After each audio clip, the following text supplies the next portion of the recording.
حياتي ذنيتي فيها إلا صلاتي ما أخليها. Start till the very end. And that is why, my brothers, even though we have never seen the prayer with our eyes, if you look at the hadith, the way the Sahabas describe the Prophet's prayer, it is as if you can see it. As if you can see his prayer.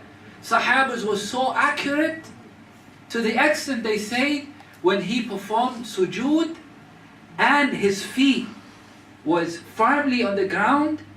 Okay, some brothers, their feet are hanging up, and this is a deficient sujood. Okay, his feet was firmly fixed on the ground. بطون الأصابع.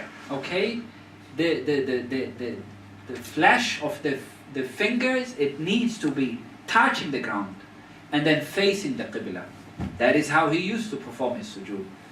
They describe even his tears, his crying in salah.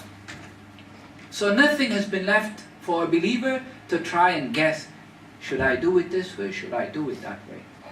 And before he would lead the believers in prayer, he would say, صَوُّوا صُفُوفَكُمْ فَإِنَّ تَسْوِيَةَ الصُّفُوفِ مِنْ إِقَامَةِ الصَّلَاةِ أو كما قال صلى الله عليه وسلم. He says, straighten your rows, for part of perfecting your prayers is to straighten your rows.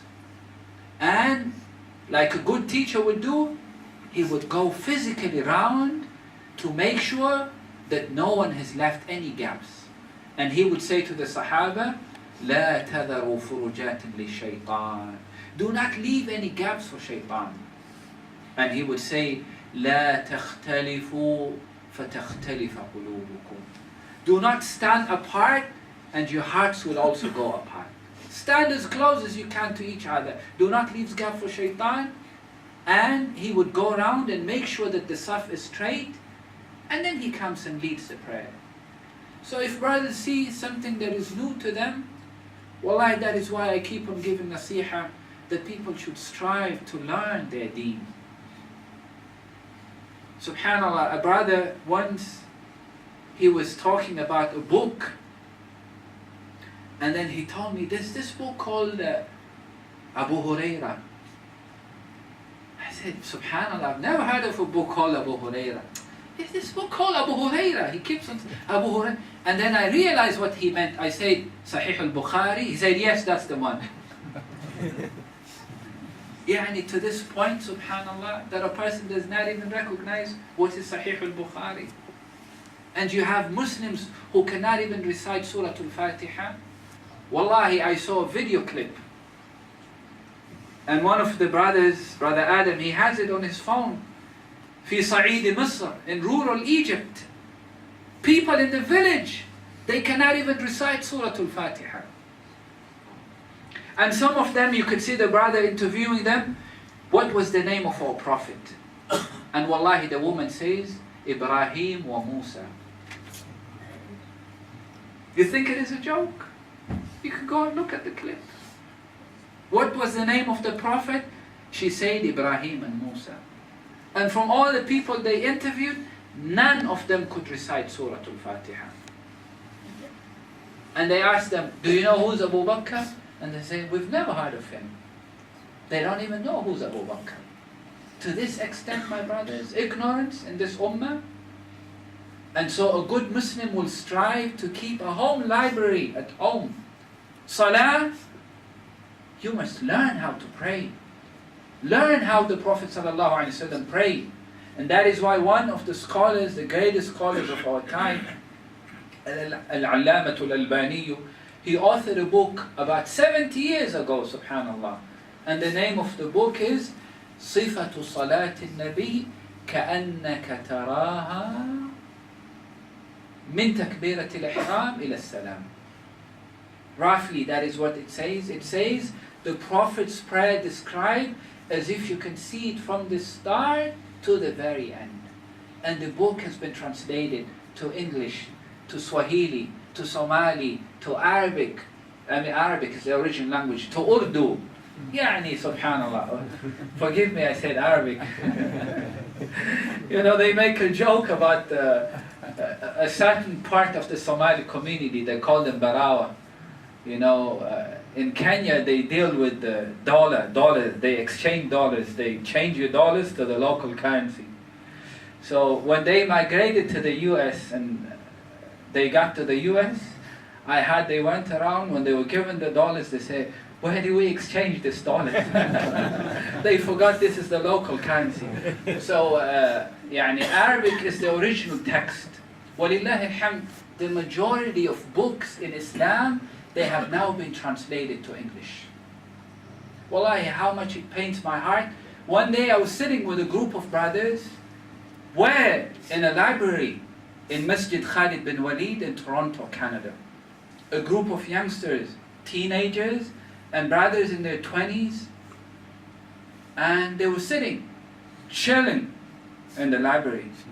You know, they say we chill in the library. So I asked the brothers, I just took out a book from the shelf. It's a small book, about 30 pages. I asked them, and the book's name is Let Us Remember Allah. Let Us Remember Allah. It's a very beautiful book. I asked them, about 10 brothers sitting in the library, young brothers, I asked them, who's ever read this book? None of them has ever read it. And so I told them, brothers, because I see them sitting, chilling in the library every day. So I asked them, who of you brothers in the last 1 month has read a book inside this library from the start to the end? Not a single one of them. I say 3 months ago, not a single one of them. Masjid Abu Huraira, it has a very beautiful bookstore that sells a variety of Islamic books. Even Tafsir ibn Kathir has been translated to English. Would you believe it? Books that you never thought would be translated already. And so I asked the brother who sells in the bookstore, the one who runs the bookstore, I asked the brother, how many books do you sell in this masjid? How many books do you sell a month? You know how many books he sells in a month? He told me 13 books a month. Just 13, 1-3. The whole month. You know how many people pray in that masjid? Between 600 and 1,000 people. And then a person has the audacity to protest loudly in the masjid. I've never seen this before.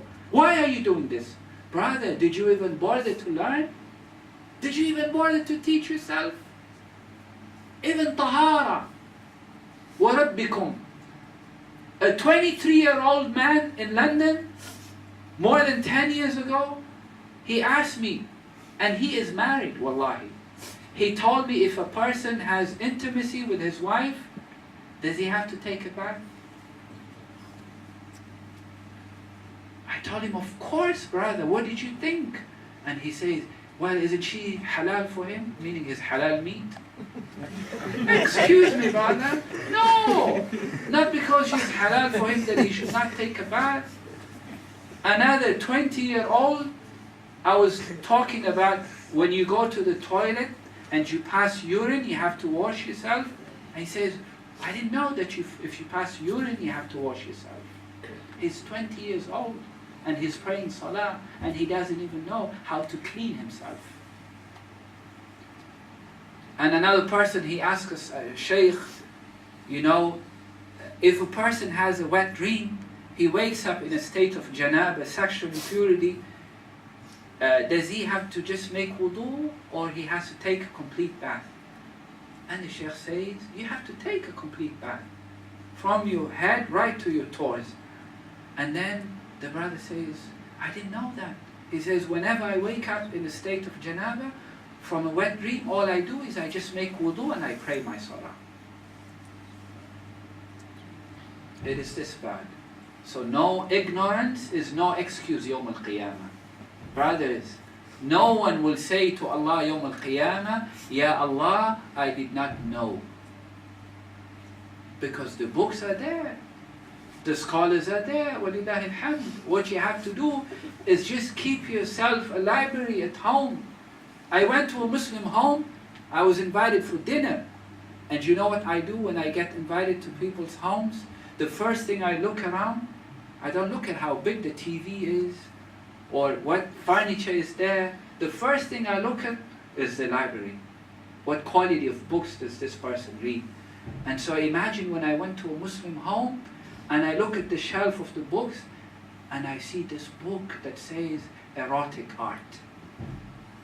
In a Muslim home, لا حول ولا قوة إلا بالله العلي العظيم.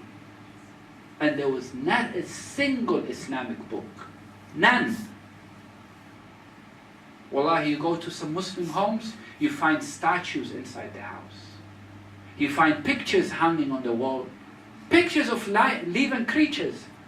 Yet the hadith of the Prophet ﷺ, it says, the malaika, the angels of Allah, they do not enter a house which has statues, which has a dog, or which has a picture of a living creature.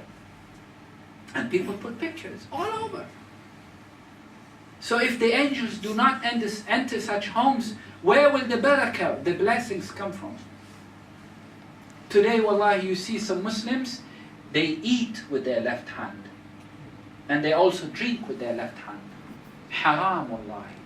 Haram, absolutely. And the Prophet ﷺ says that if a person has to eat and drink, they should eat and drink with their right hand.